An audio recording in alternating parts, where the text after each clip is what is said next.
We're Indie Attack, once again. I'm Woody. I'm Kelson. And today we have a duology of games. Because there was a miscommunication about which game we were supposed to play. However, Ruh-roh. one of these games is the sequel to the other, and I feel they're probably pretty similar. We are playing Dog of Dracula 1 and 2. It's a two-hander, people. So, these games are parody visual novel style adventures.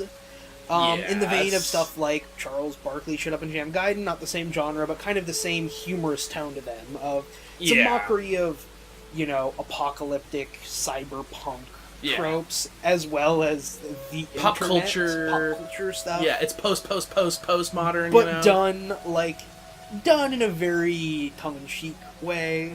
Satiric. But also clearly knows what they are talking about.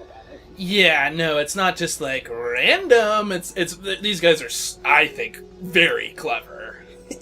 People who were behind this. Yes, this team is a Team Batsu, who made this. And in this game, you play as Sid Shinjuku. Okay, so that carries over into the sequel. So we're on the same page. Sid Shinjuku, who is a groomer of the undead. Right. Yes. And this is played up as being similar to a sort of noir detective kind of a thing. Yeah. / investigator of some kind. And there are vampires. The vampires in my version of the game lived in a McDonald's.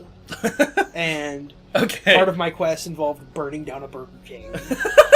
So, in the sequel... Also, it's sort of the central thrust of a plot in this game. Yes. At least in Dog of Dracula 1. Part one. Just to clarify, I played Dog of Dracula 1. Kelson played Dog of Dracula 2. Yeah. In Dog of Dracula 1, sauce is illegal. Okay, so yeah. Sauce is treated like a drug. I see. You are hired to get barbecue sauce for dog. Because, while the dog is a vampire, it's not a blood vampire. It's a barbecue sauce vampire. Right. And the dog, across all, he's like a techno wizard dog, basically. And there's a sort of Matrix-esque thing where a lot of people that's not in my version of the game. Okay, cool. Awesome. That's an addition in Dog of Dracula 2. Okay. But continue. Okay, so Sauce. See, Sauce was outlawed by Bill Clinton, and they had to fight, and they fought it off. Oh, that explains why Clinton showed up in the second one. Okay, so in the second one, Sauce is now they defeated Bill Clinton. Now Sauce is now everywhere. People are addicted to the sauce, but they're also addicted to the internet. That's a thing. Okay, basically.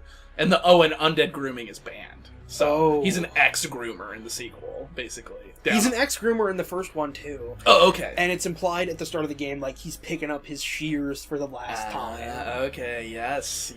Also, your wife is a can of soda. Who he cheats on with another can of soda. I don't know if I don't know, is there a sex scene in Dog of Dracula? Well, he drank, too? I mean, because there was a sex scene in Dog of Dracula. Oh, no, there wasn't really a sex scene. No, it involved a soda can wearing lingerie.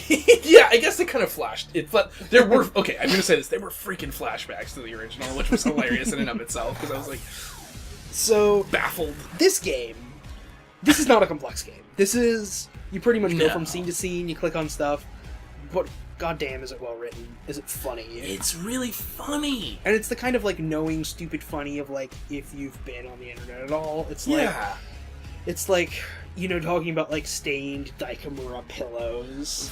And, saying a guy was in, a doujinshi and Pocky-infused rage. Yeah, just Pocky crumbs in my pocket, totally. There's a lot of otaku anime humor going on there, but there's also, there's just, a charm in, human beings digitized to be old game graphics. Yeah, there is, totally. And just jonesing for some Kikkoman sauce, and at one time, to save the dog, you find a packet of barbecue sauce in a trash can. Yeah, well, okay, it's a very, I hate to spoil it, but it is a tragic tale. Dog goes berserk in the sequel. Things are not, they're down and out. It's a very touching tale towards the end. It's very emotional, and I won't spoil it, but Dog gets a lot more hardcore. There's a lot more of a emphasis on Sid by himself, just waiting through, trying to figure out who's killing people, and then, it's bad. Guess what? It's dog. My favorite shining moment of the sequel is at the beginning of the game. You like, there's a knock on your door, and there's some guy telling you to turn down your music, and then as you there's a slow motion sequence of a fist like going towards the guy's face while Limp Bizkit Rollin' starts playing, and it's just like rolling, and you punch the guy in the face, and it was the best thing I've ever seen in my life, basically. So I think this is a pretty high recommendation from both of us. It's the kind of stupid, dumb,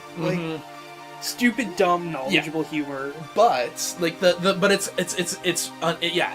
intelligently dumb though, in the sense that the monologuing, it's like clearly I don't know, it just seems like these guys know about writing and about film, it's like film, and it is like film noir, and that like the sort of like character, the detective stepping off stage and like reflecting about, this is what's happening, and these are my thoughts on the matter, and here's what I have to do next. There's that whole thing going on, but just in the most silly way imaginable. So yeah, mad props. So yeah, check it out. It's good. Dog of Dracula 1 and 2.